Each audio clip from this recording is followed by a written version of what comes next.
Hello and welcome to the martial art world. I'm Cindy Ming from the Chinese Wushu Academy. Tonight on our show, we have from California, instructor and film producer Phillip Rhee. Then back to New York for the Metropolitan Nationals. And then with Dave Cater, editor of Inside Kung Fu, Cater's Corner. And now to my partner and co-host, George Strickland, to tell you more about the rest of our show. Thank you, Cindy. From New Jersey, we have SKA Karate. From Brooklyn, we have Kickboxing from Christopher's, a break of the month, and much, much more. Stay tuned. The martial art world is sponsored in part by Inside Kung Fu and Inside Karate, the finest martial art magazines available anywhere. Look for them today. The martial art world went to California, where we interviewed producer of the best, martial art instructor Phillip Rhee. Here's that interview. The Taekwondo that we teach is a combination of traditional system, in which we also combine other martial arts such as Hapkido and boxing. The reason being is Taekwondo is a wonderful sport and art, but it has its advantage and disadvantage. The advantage is that lethal kicking techniques. However, Taekwondo does not utilize as much punching technique, and therefore that's why we combine boxing techniques. And also, not always somebody kick and punch at you. Sometimes they grab you. So we teach various grabbing and throwing techniques, which is called Hapkido. Many people come to the martial arts studio for many different reasons. A, for self-defense, B, for physical fitness, C, for self-confidence, D, for losing weight even. I think whatever the purpose or the reason for a student to come to a martial arts school, any art, whether it's Taekwondo, whether Hapkido, whether it's Kempo or Aikido, is the most positive thing for an individual to learn discipline and self-confidence through the art, which in any other sport does not offer. We are trying to give our young ones a foundation, which means we want them to be strong physically and mentally confident, but they also have to be smart. We don't want to have kids learning martial art for bad reasons. Everything has to balance, like yin and yang. We check all the kids' report cards. If they get more than 3 A's, we give them an academic achievement award, which they proudly put it on their patch, put the patch on their uniform, which they cannot buy, they could only earn. And it gives them a sense of achievement, accomplishment, and I think it mixes very well with the martial arts. We have several different levels of sparring. Beginning students, there's no sparring whatsoever. Intermediate students, they have what we call a one-step sparring.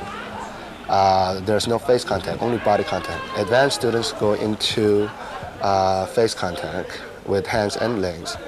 Now, when you get into black belt level, there's two types of sparring. One is the complete traditional TKD style, which is Taekwondo, and B is a combination of all, which we use hands and legs, and so on and so forth.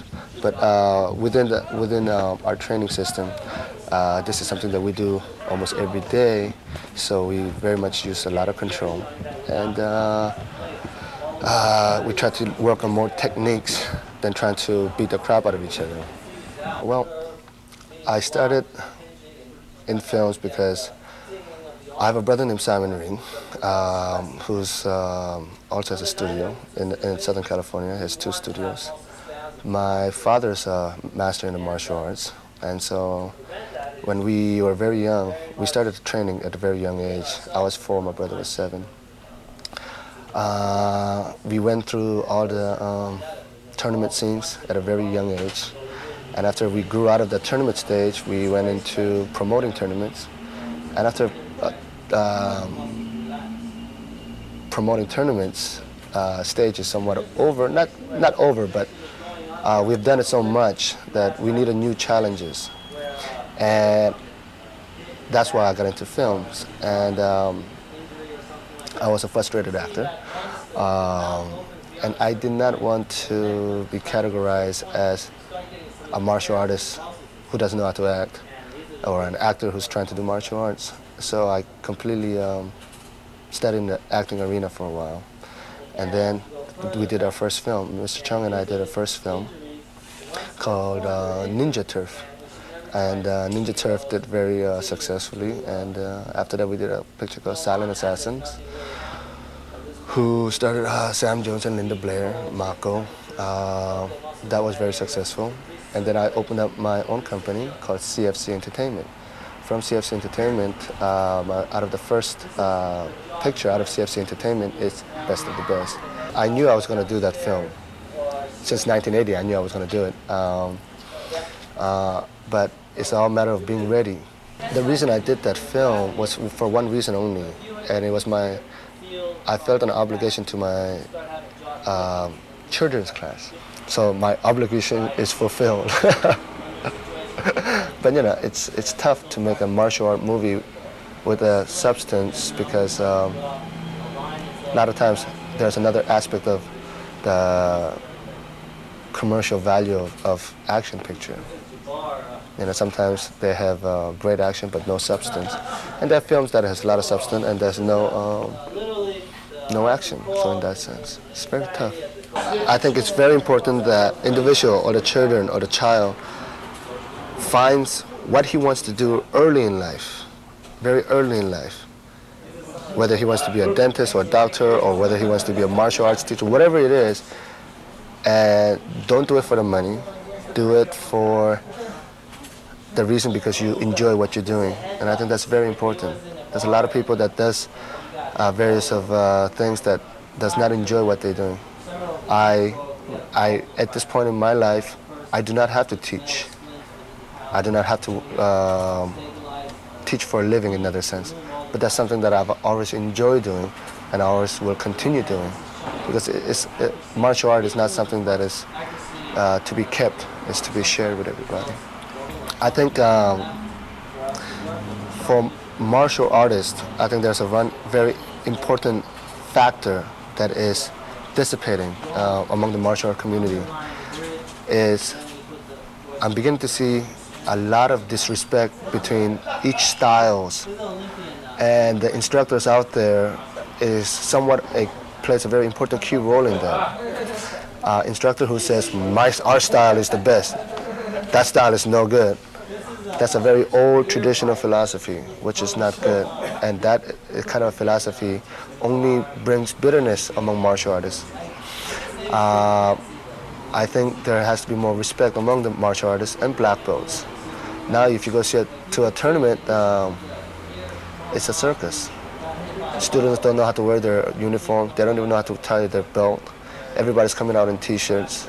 I mean, the whole scene, we as martial artists, what we represent becomes vastly degraded by practitioners who lose where they came from and the tradition of the art, which is very important, I feel, for the longevity of the martial art to continue.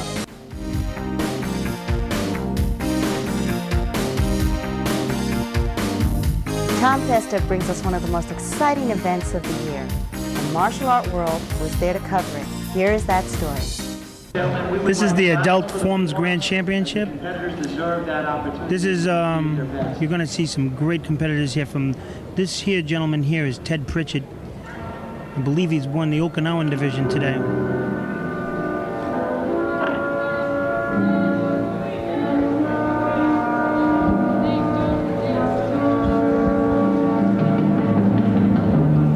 Strong.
Very good. The crowd loves it too.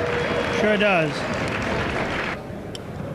9.67, 9.73, 9.57, 9.63, 9.70, 9.73, 9.65. Okay, now this looks like one of the kung fu forms, soft style as we call Yeah, it. this here, Raul Ortiz here, very well-known and excellent martial artist, is going to be doing, I believe, a traditional kung fu form. He won the traditional Chinese division today, and he's a very strong individual. He's going to do a good routine. For the folks at home, the difference between that last form, which was a Japanese or Okinawan style, this is a Chinese form, softer, more flowy, but from a different country, China, Japan, and here we go. We call this kung fu.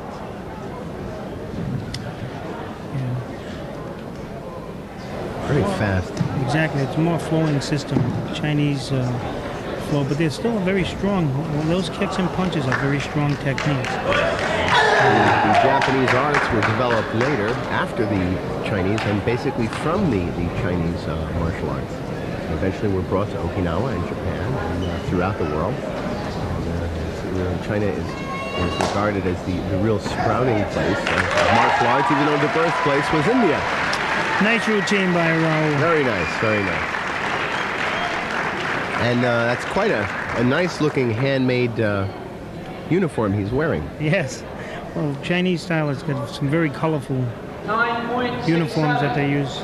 9.60, 9.80, 9.47. And I generally try not to have any personal favorites, but one of my personal favorite form competitors is here in this tonight, and we'll see him come out a little later.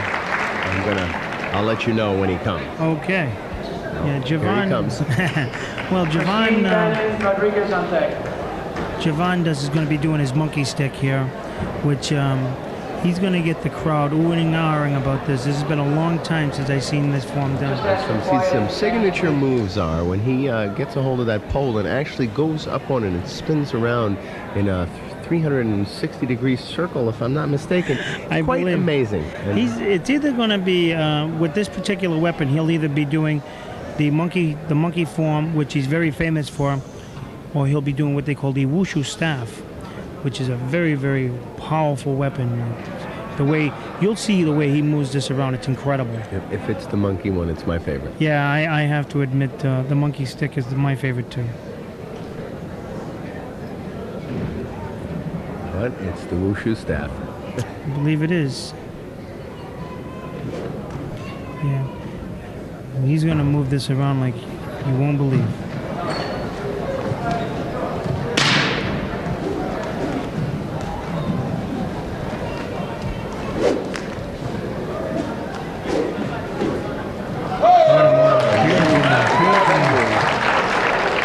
Tremendous.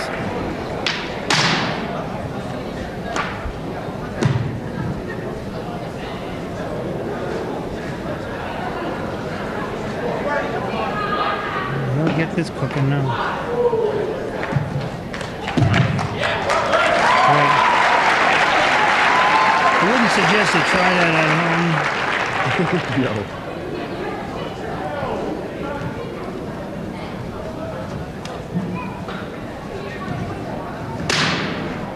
You say that in all best humor, but of course we never want anybody to try any of this at home. This is for seasoned professionals under proper supervision. Javon is one of the best there is. It's really a pleasure to see him back out competing. I haven't seen him in a year or so, a couple of years, but he hasn't lost much. Real nice routine. Very nice, very nice. That's going to be hard to beat. Contemporary wushu. Another of the Chinese styles of martial arts. It's going to be a very, very tough form to beat. We'll get high 8s on this one. And now, as I understand, unfortunately, Christine is not going to compete in this as she had a serious injury here. Yeah. And we wish her luck, and I know, of course, being your team member and your spouse, we have to wish her double luck. But Next time, we'll see more of Christine Bannon on the circuit. Yeah, Christine will be around. Bannon Rodriguez. Next competitor, Mr. Youngbok Lee. Here's William Sternfeld on deck. Youngbok Lee is a very good, strong competitor, a Korean stylist, and Taekwondo, which of course, again, for the folks who don't know, the Japanese karate, the Chinese kung fu, and now the Korean taekwondo. yeah, he's representing the Korean division, and Youngbok Lee does a strong taekwondo form here. Very, very good. I saw him compete today. He beat one of my members, Pedro Xavier, on our from the John Paul team, and Pedro's been hot. And Youngbok Lee beat him today, so I'm sure he's going to do very well. Okay, now we will look at the art of martial arts derived from another nation, the Silla Kingdom, now known as Korea.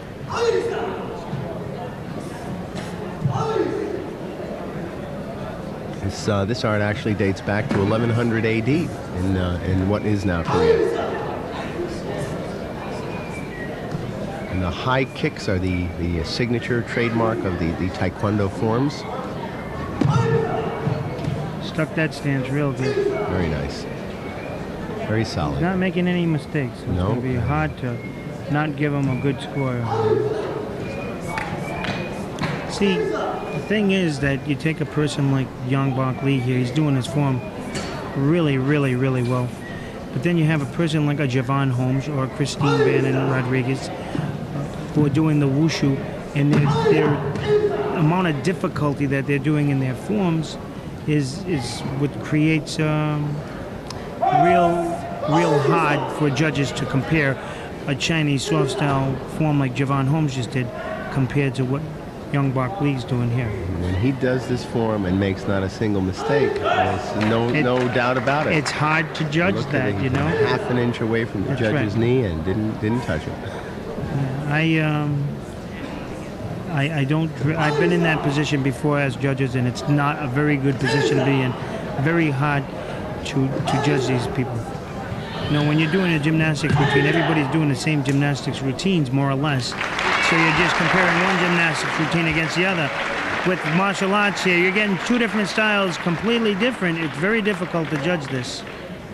Well, we have a consortium of judges from different styles and schools, and every one of these men has seen the Korean, the Chinese, the Japanese for at least, I don't think there's a man there that's not 20 years in the martial arts. And we know that they know what they're looking for. Yeah. This was a very good score.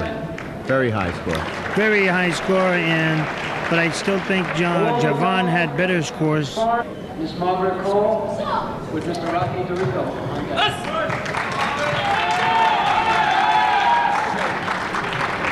Saw this young lady compete today. She beat some very good competitors in her division. Got some very good kicks. Intense personality also.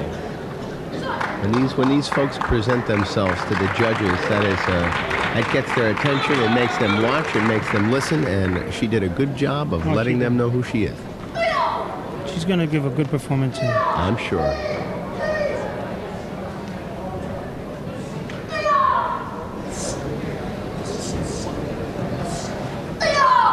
Nice kicks. Just a little stumble there. That was the devastating thing when you're up against these folks. Unfortunately, you're absolutely right. With the amount of talent that there, any type of a slip at all could crucify you in something like this, because everybody is doing their form so on the money that. Great competitor, Margaret, but when the concentration gets hurt there in the beginning of the forming, it is difficult to recover. She did. There was a big hand from the audience, even though there was one little slip which may just cost her. These judges will definitely pick up on that, but let me tell you, she's a great competitor, and she did an excellent job during the day, so she has nothing to feel ashamed of, you know. Absolutely. Just to be here. Just to be here, you are. This is the top. Right. This is it. 9.40, 9.70, 9.67. Here comes a gentleman. I'm not going to let you talk because he's on the team, but I watched Rocky compete up at the Niagara Falls Super Grands for the NBL Super Grand Nationals. And he's an excellent competitor. He had just about, well, he hadn't joined the team yet, and since he has, now you tell us about it. Well, you know, Rocky DeRico here has a chance tonight to do something that no one has ever done before in the history of sport karate. And that he's representing the senior division from our team. We just recently picked up Rocky. We feel Rocky is one of the biggest additions to our team. Him and Christine being added to our team, we feel like we have one of the best teams in the nation right now. But I think Rocky here has a chance to, if he wins this grand championship tonight, it'll be the very first time that a senior has ever won a grand championship. Let's wish him luck, and I'm just going to let us just fade in so you can watch this all. Yeah, I think I'd like to sit back and watch this myself. Go ahead, Don.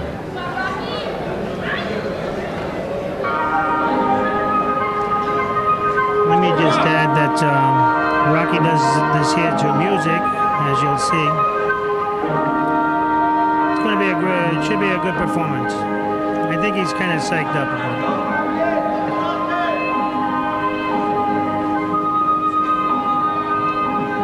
Rocky DeRico's from Massachusetts, operates a big school there.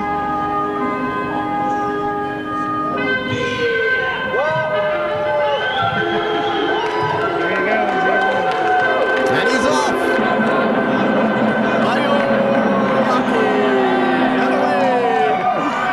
Rocky can tell really wants this battle. Oh, that's it. He hit the leg with the stick. It's a good night. Is that it? I would say. We wish him the best, and he tried, but he's got some more years to try for that very first Super Grand Championship for the seniors division. I would say, but he's still keeping his intensity going. Absolutely. A lot of seniors on that bench. The thing is with this here, when a mistake happens early in a form, sometimes they can almost forget about it. You know what I mean? But I don't think you're going to pull anything over these people.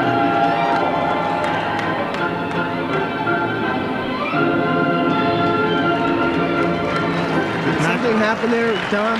Yeah, I don't think it's going to happen tonight. I think he kind of lost a little concentration. Of course, we're not. We are smiling with Rocky because right. if he were sitting here next to us, he would understand. Absolutely. And he knows when something goes wrong, it goes wrong. I didn't catch that little last. 9.67, 9.57, 9.89, 9.77, 9.40, 9.65, 9.85. He's still got good scores, but I don't think it's enough to take on Javon Holmes.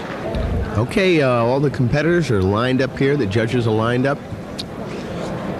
We are about to get the awards for the Grand Championship, Grand Champion of the day.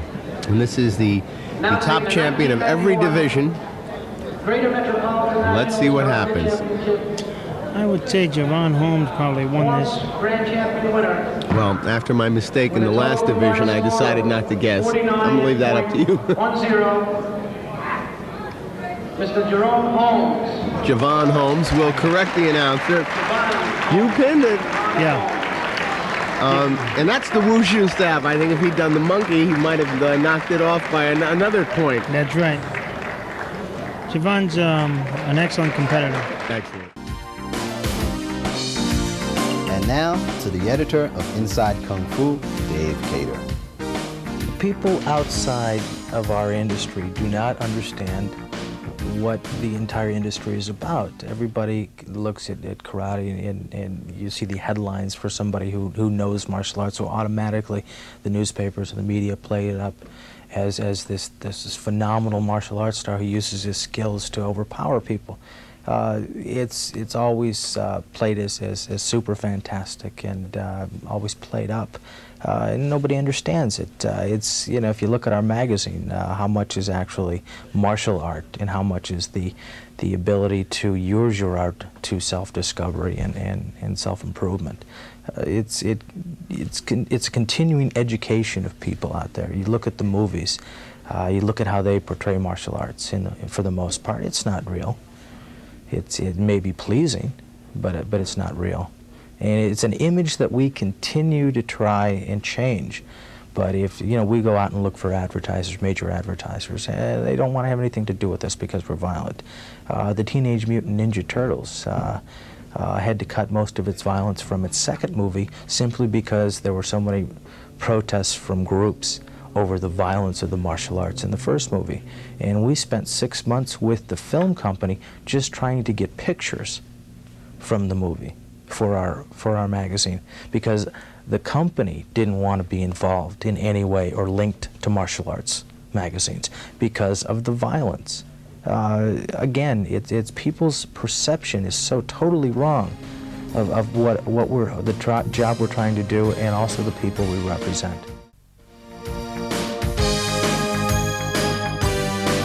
One of the real championship dojos in New Jersey is the SKA Dojo. And now we talk to Tom Bilko. I founded SKA back in 1974, okay? I guess you could say I'm a product of some of the former senseis I've had. I believe a martial artist today should first learn to defend himself. I think fighting skills are the most important part of the martial arts today. What's the sense of teaching the martial arts if your students can't defend themselves in the street? My school, SKA, wasn't founded to be a dance and song routine. It was founded to turn out good martial arts fighters. Also to teach them when and where to use these abilities, okay? I'm not talking someone to look for trouble, I'm someone to avoid problems, but if they do occur, to handle them if they arise, come up at the time. I've been 28 years in the martial arts. I've seen a lot of great martial artists in my time. Fortunately, I'm friends with a lot of great martial artists, and I'm proud to say that I'm a grandmaster in Goju Karate, that I hold black in 3 styles, Ishin-Ryu, and also in Taekwondo. I can honestly say that I've dedicated the majority of my life to the martial arts, and I find that because of that, I am the person I am today, and I'm proud to be that. I think my girl fighting team right now, in the early stages, are prospects for world champions in the next 2 years. What I've done with these girls and what they have done for me, and they're dedicated to me, they put a lot of heart into their abilities in sparring. Not only self-defense, but also in tournament karate. The girls I have right now, Debbie Ramirez and Michelle Gracie, I predict in the next 2 years will become world women champions. My kids come to me as early as 4 years old, but it does depend on the way they act, the way they handle themselves. If they come to me and I find that this kid is really interested in the martial arts, okay, in karate itself, and that he's more dedicated to be here and work out and shows me that he really tries, then I'll put some heavy-duty effort into him to make sure he goes all the way to the top the way he should, okay? The ones I find that are really not interested in being here, I tell their parents, I level with them, that you're wasting your money and my time, so before we get any farther into this, it's time to take your child out of here. I level with people, I don't rip them off. I couldn't feel good with myself to keep somebody here who's really just taking up time. I mean, I have to see a definite effort in them that they want to be here and that they're going to give me their all for me to give them my all and build them up to champions level. Of course, you know, a martial arts uppercut is different than a boxer's uppercut. We not only train martial artists here on one section of the facility, but we also train boxers and kickboxers. All right, non-professional and professional. The uppercut bad, Terrence Johnson was on earlier. Terrence Johnson came to me, he wanted to be a boxer. So that's what we're, and our trainers are working on him to be, as a professional boxer. One of my boxing coaches is George Wicke, who is presently partners with Kevin Rooney with Ricky Myers. George Wicke is a large factor in our boxing section of the facility. My partner is Dennis Schutte, okay, who I've trained since he was 18 years old. He's been with me approximately 13 years. He is now presently the number 6 world rank contender cruiserweight division in kickboxing, Lou Neglia Super Fights. Now to John Burke and George Strickland at Christopher's Supper Club with Kickboxing. Introducing in the blue corner, He is 28 years old, 6 feet tall. He weighed in at 185 pounds. He has a record of 5 wins and no losses. He is from Staten Island, New York. Welcome, please, Glover Hill.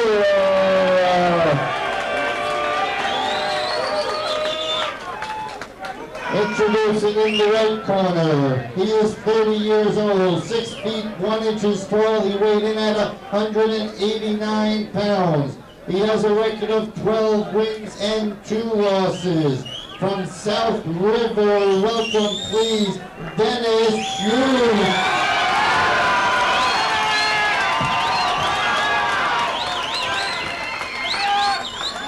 Hello everybody, welcome to Christopher's Supper Club for Kickboxing. In the blue corner is Glover Hill in the black pants, and in the red corner is Dennis Schutte in the gold pants. These two gentlemen have both fought in these kickboxing matches before with a 5-0 record for Mr. Hill and a 12-2 record for Dennis Schutte. Let's go to the action as they exchange kicks. I'm here with George Strickland of the martial art world, and my name is John Burke. George, what do you think of this action so far? Two fellas feeling each other out? Oh, definitely. Feeling each other out, getting the range, trying to see who can slip in the punches and the kicks. Nice right hand. Yeah, not bad. And they're both kicking. There's been about a half a dozen kicks from the blue corner and a few from the red corner. And Dennis Schutte is an accomplished kickboxer from the SKA dojo in South River, New Jersey. He's been fighting a number of these Louis Neglia matches, and Mr. Hill is a game opponent here, ready to fight today. His record is 5-0, and Schutte is 12-2. There was a good kick to the midsection by Dennis. A couple of punches overhand right from Mr. Hill. Well, no damage has been done yet, but definitely scoring points. You see that little uppercut comes in there. It wasn't a very hard shot, but they do train those uppercuts at SKA. Dennis Schutte knows how to use them. Kicks to the midsection. I like how Hill is working to the body. You know, this may not be a 1-round or 2-round knockout fight. These gentlemen have to go the distance on occasion. And they look like they shifted into that gear that they're going to both be there. They're pretty evenly matched. There's a 1-inch difference. Dennis Schutte 6'1", and Glover Hill is 6 feet. And a 4-pound weight advantage for Schutte with 189 to 185 for Mr. Hill. Glover Hill's from Staten Island, New York, and again, Dennis Schutte's from South River, New Jersey. He's a boxer, kickboxer in his martial arts training, but he's also a bouncer in real life too. So look out! He uses some of those techniques. So they're both coming out kicking and punching. Here's and Hill drives Schutte into the corner. And takes round one midsection. Round one was relatively even, so round two looks a little warning from the referee there, telling Dennis not to hold the head behind the head of Mr. Hill. Ooh, a good shot there. Yeah, someone has to take command of this fight. They're placing their shots, but no one's really dominating. Schutte is starting to come on. A good punch from Dennis right there. And he's following up with several unanswered punches right on the nose. And I'll tell you, he caught Schutte coming in, but there was a lot of power there. Oh yeah, Dennis is measuring this man now. Got him in the corner and he's chasing him around the ring. The Hill is still in there, punching and kicking. Yeah, he took some roundhouses to the head and a couple of hooks. So a couple of shots. I tell you, better keep his hands up. He keeps dropping that left hand. If Schutte had let loose with one of those kicks, I think we might have seen a knockout. Ooh, a couple of good rights and lefts there. Keep that left hand up. I tell you, they're both being a little cautious here, but Schutte's definitely landing some blows. He's ahead on points in my book now. Oh, no question. I mean, he rocks coming there a little bit. He looks a little bit shaken. Not stirred, but shaken. That's how you win these fights. If you can't knock the man out, you got to outscore him. And I mean, with the kicks going in, with the roundhouses to the ribs, the combinations to the head and the body. The midsection, they're both working the midsection. They're both kicking. Although I think Schutte's got more kicks so far than Hill. No question. Right now, he's taking command of the fight, John. Well, Dennis trains other kickboxers also. And, nice guy. He likes to fight. Enjoys doing this. More nice can say for me, George, especially if I have to go up against someone like you. I'm not ready. All right, here we go with round number 3. Glover Hill in the black pants, Dennis Schutte in the gold pants from South River, New Jersey. Glover Hill from Staten Island. Dennis is beating Glover to the punch. When he thinks kick, he gets a hand. He just managed to get under that kick, too. He gets the kick. He gets the opposite. He's counter-punching him, counter-kicking him quite well. These two fellas expend a lot of energy. This is not a huge ring, so it's hard to get away from your opponent. That's the run. truth. You really got to kind of stand and fight it out. If you Glover's got to keep his hand up. I agree with you, but they are up. He is up, which is you're right. His hands are dropping real low now. Well, these are not lightweights. These are not flyweights. These guys are not set up here for a world championship match. But they are having it out here at Christopher Supper Club in Brooklyn, New York. Thanks to Mr. Louis Neglia, retired world champion kickboxer himself. Brings us these matches every couple of months here in the New York area. Packed house. Excellent. You know what? It looked like it really rocked him. I don't know, but his hands are down, George. He really made a point there. You've got to keep those hands up. See a little fatigue starting to set in there. Those body blows slow you down. I'll tell you something, Abe. Until you've been in there and fighting, you don't know what stamina's about. That's the truth. This is some of the toughest stuff. Some of the toughest stuff you can do. He's just putting together the combinations consistently. And Glover, he's just on the defensive. He's throwing one blow, receiving 3. So the points are piling up right now. Throws the left jab, he follows it in with a roundhouse or overhand right. That's another round for him. I'll tell you something. I agree with you. And here we come. It's the 4th and final round. Wow, opens up the kick and a punch. And he's working on the midsection of Schutte. Glover Hill's trying to come back. Then it says, I want to end this. Bing, bang. Kick to the head, punch to the face. And they're turning each other around. I thought these fellas were getting a little tired there, but this round opened up like gangbusters. And they're really in the clinch now. They're both trying to stay out of that knockout range. Mr. Hill's trying to stay out of this knockout range. Dennis is looking. He would like to put one punch, one good kick in there, and he weathered the storm. Get a KO here. Yeah, he did. He took the. Nice rock'em sock, but it didn't really connect. Sort of glancing off the glove, the side of the head of Schutte. Dennis, he spins off. He rocked his opponent there, and you see that sweat fly off into the lights. And you know that head's really been knocked back. Another one for jabbing in the back of the head. Is that what that was, George? Well, they're looking for the big shot. But, you know, this referee has really stayed out of the action, but he is always very careful.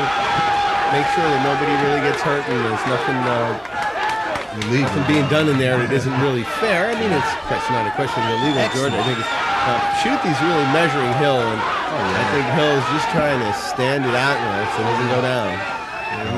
He's just taking it right now. I'm telling you, those when you stick that foot out into the midsection, it hurts. It may not be fresh, but it hurts. And as the rounds go on, those kicks hurt more, those punches hurt more. Take all the wind out of you. I'm hearing breathing. He's breathing. He's holding his hands up at midsection level, and Schutte's still got some steam left. But he's gutting it out. Well, this round is coming to a close. It doesn't end soon. There we go. Okay. Excellent fight. Well, unofficially, Dennis Schutte on my card. There's Louis Neglia and professional Fred Tri-State Cruiserweight Championship from South River, New Jersey.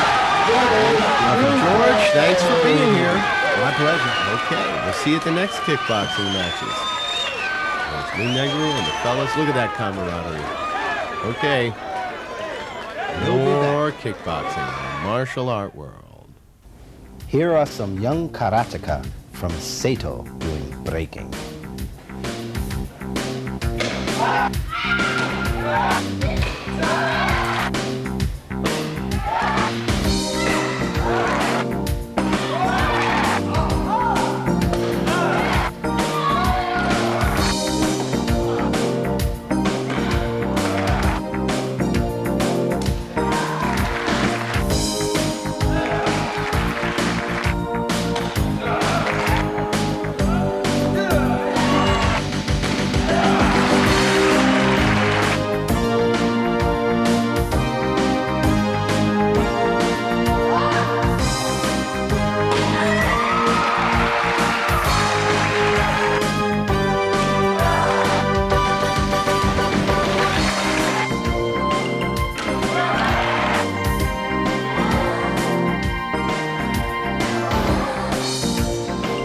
Here is some hot self-defense action.